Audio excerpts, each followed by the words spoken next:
Hello everyone, स्वागत है आपका चैनल थ्रस्ट एजुकेशन में। इस वीडियो के माध्यम से हम देखने वाले हैं बिहार जीके, जो कि आपका एडिटोरियल बुक का थ्रू होगा।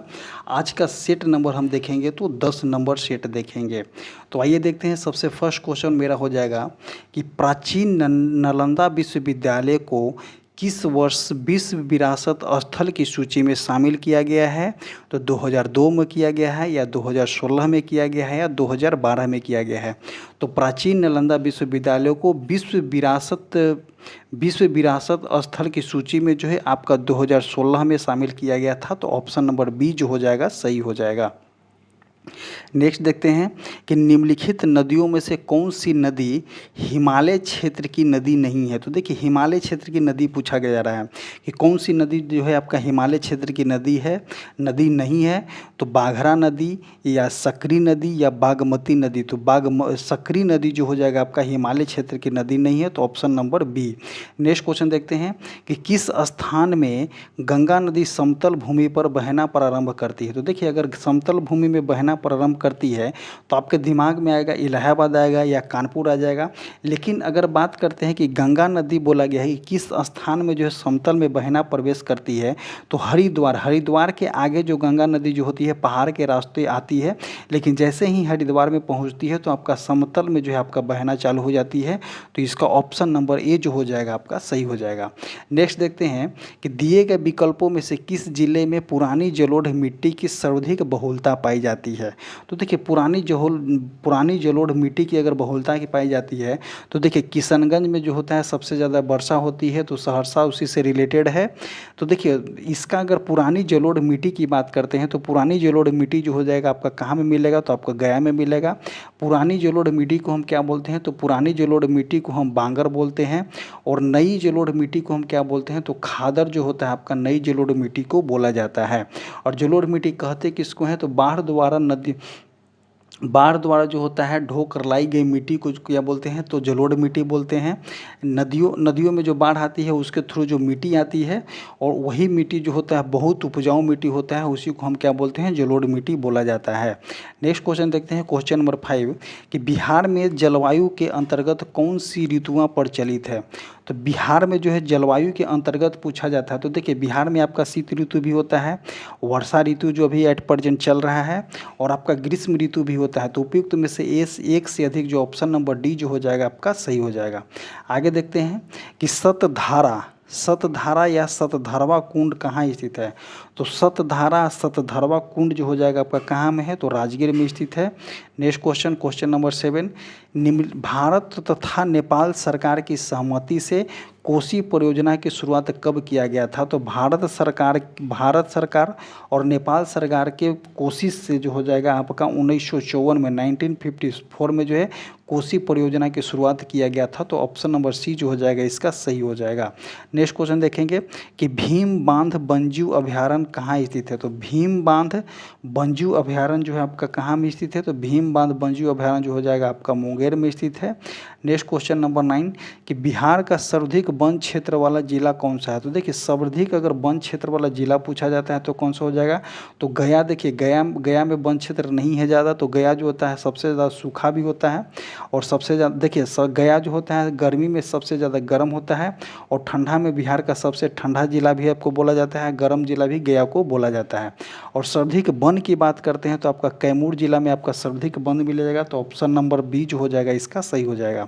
आगे देखते हैं कि अभ्रक का सर्वाधिक उत्पादन कहाँ होता है? तो देखिए, अकॉर्डिंग टू द क्वेश्चन अगर हम बोला जाता है कि अभ्रक का सर्वाधिक उत्पादन कहाँ होता है, तो इसका आंसर जो हो जाएगा आपका गया हो जाएगा। अगर वही इंडिया वाइड में अभ्रक का उत्पादन बोला जाता है तो आपका आंध्र प्रदेश हो जाएगा।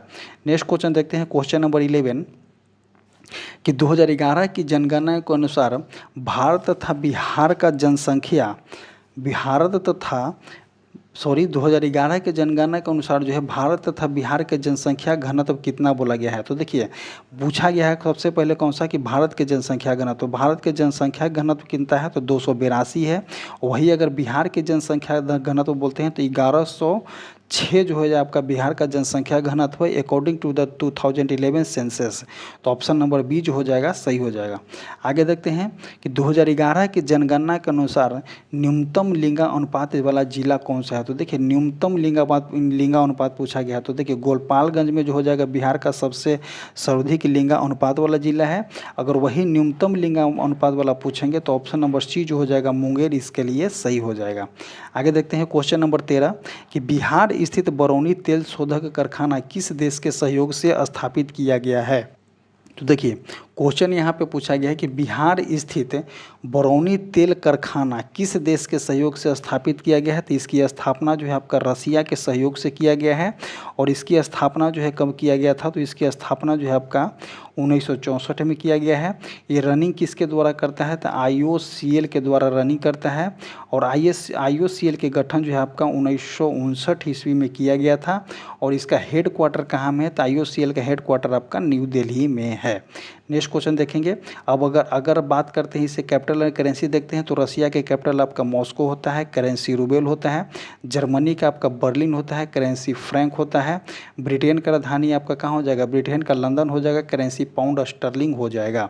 नेक्स्ट क्वेश्चन देखते हैं कि बिहार में विद्युत इंजन कारखाना कहाँ है। तो देखिए विद्युत इंजन कारखाना पूछा गया है कि बिहार में कहाँ है। तो बिहार में विद्युत इंजन कारखाना जो हो जाएगा आपका मधेपुरा हो जाएगा।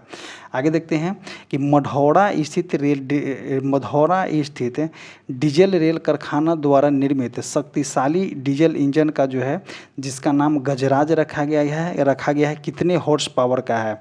तो देखिए इसका ऑप्शन दिया गया है कि ऑप्शन अगर बात करते हैं इसमें हम ऑप्शन की बात करते हैं तो देखिए ऑप्शन जो है आपका अकॉर्डिंग टू बुक जो है आपका 6000 HP दिया गया है। बट हम जब इंटरनेट पे ब्राउज किए तो हमको पता चला कि 9000 HP है। लेकिन अगर इसमें भी अगर बात करते हैं तो 6000 HP का जो है 2 इंजन को लेकर के जो है गजराज होता है।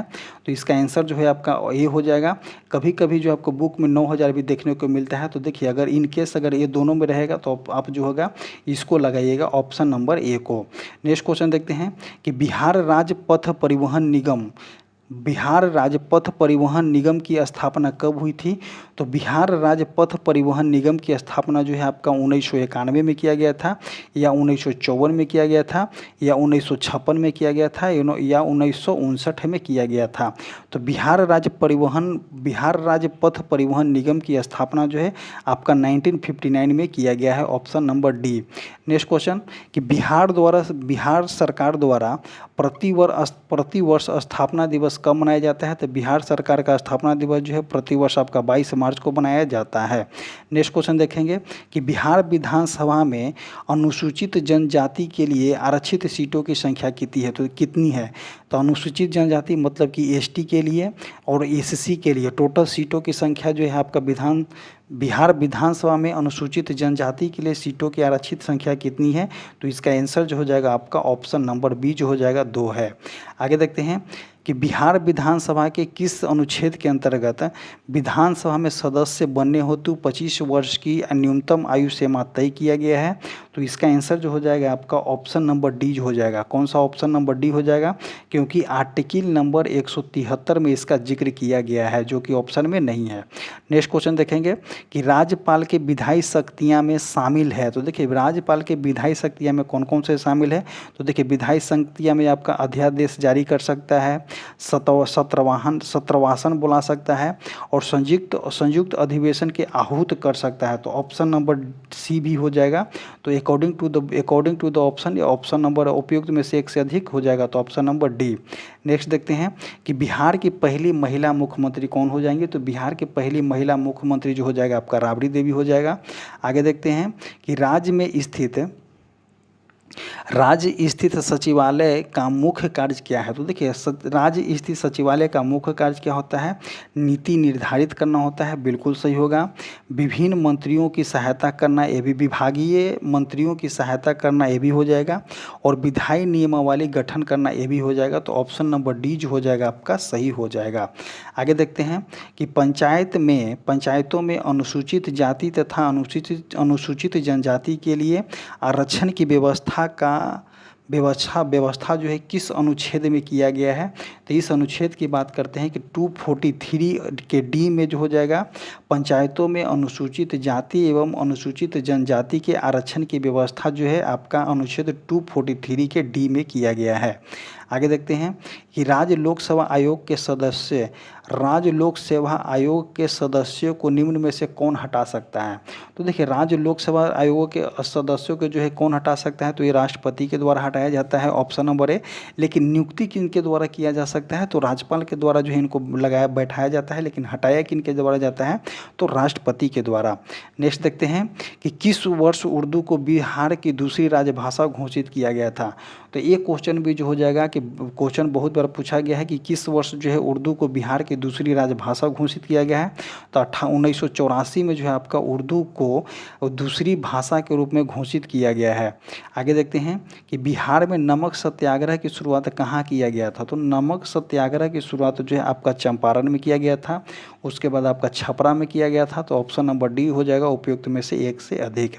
नेक्स्ट देखते हैं कि किस क्षेत्र से राहुल सांकृत्यायन जो हो जाएगा 1920 के असहयोग आंदोलन में सक्रिय थे?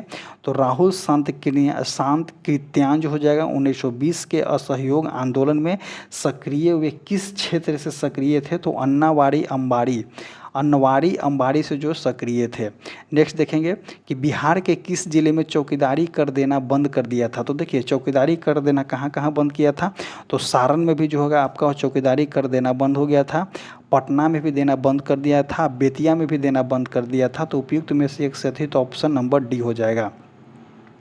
आगे देखते हैं कि बिहार में द्वैध शासन प्रारंभ होने के बाद बिहार के गवर्नर कौन बने? तो देखिए, बिहार में द्वैध शासन प्रारंभ होने के बाद बिहार के गवर्नर कौन बने थे? तो बिहार के गवर्नर बन जाएंगे आपका सत्येंद्र प्रसाद सिन्हा। ऑप्शन नंबर जो हो जाएगा ए हो जाएगा। आगे देखते हैं कि वर्ष जो हो जाएगा 1937 के बिहार विधानसभा चुनाव के फलस्वरूप सरकार गठन के समय बिहार के राज्यपाल कौन थे? तो बिहार के राज्यपाल की बात बोला गया है। तो बिहार के राज्यपाल कौन थे? तो बिहार के राज्यपाल जो हो जाएगा आपका एमजी हैलेट जो थे बिहार के राज्यपाल थे। आगे देखते हैं कि बिहार में व्यक्तिगत सत्याग्रह के दूसरे सत्याग्रही कौन थे? तब व्यक्तिगत सत्याग्रह के दूसरे सत्याग्रही की बात करते हैं कौन थे? तो जयप्रकाश नारायण थे, या अनुग्रह नारायण सिंह थे, या राजेंद्र प्रसाद थे, या उपयुक्त में से एक से अधिक। तो व्यक्तिगत सत्याग्रह के दूसरे सत्याग्रही की बात करते हैं तो आपका अनुग्रह नारायण सिंह थे, ऑप्शन नंबर बी। नेक्स्ट देखते हैं कि भारत छोड़ो आंदोलन के समय 11 अगस्त 1942 को पटना सचिवालय गोलीकांड में मरने वाले छात्रों की संख्या कितनी थी? तो ये वाले जो हो जाएगा आपका डेट भी याद रखिए कि भारत छोड़ो आंदोलन की शुरुआत जो था आपका 8 अगस्त 1942 को किया गया था, और पटना में जो हो जाएगा 11 अगस्त 1942 को सचिवालय गोलीकांड में मरने वाले छात्रों की संख्या कितनी थी? तो मरने वाले छात्रों की संख्या जो था आपका 7 था, option number B. Next question देखते हैं, क्वेश्चन नंबर 33। क्वेश्चन क्या बोलना चाह रहा है कि किस आंदोलन के समय बिहार में आज़ाद दस्त सक्रिय रहा?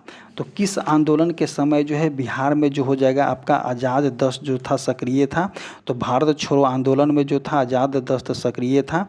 भारत छोड़ो आंदोलन कब हुआ था? तो 8 अगस्त 1942 को हुआ था। खिलाफत आंदोलन 1919 में हुआ था। असहयोग आंदोलन जो था आपका 1920 में हुआ था। नेक्स्ट क्वेश्चन देखते हैं कि निम्न में से किसी ने बिहार छात्र परिषद का गठन किया था? तो बिहार छात्र परिषद का गठन करने वाले कौन थे? तो राजेंद्र प्रसाद थे, 1906 में जो है आपका गठन किए थे।